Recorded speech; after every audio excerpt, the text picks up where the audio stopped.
how to temporarily patch the roof leak until you can get your insurance claim processed and your roof properly repaired by the contractor. The quickest and easiest way to repair small damages is by using a rubberized sealant spray. In my case, I'm using a Flex Seal brand. If you're interested, the link will be in the description area below. First, make sure the surface is clean, dry, and free of dust, oil, and dirt. Then shake the spray can well. Use protective gloves and eyewear. Spray the entire surface from 8 to 12 inches away with a sweeping motion.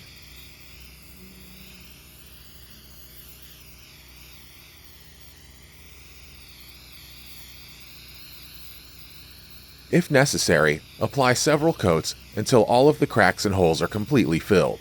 Make sure the sealant is completely dried before applying each additional coat.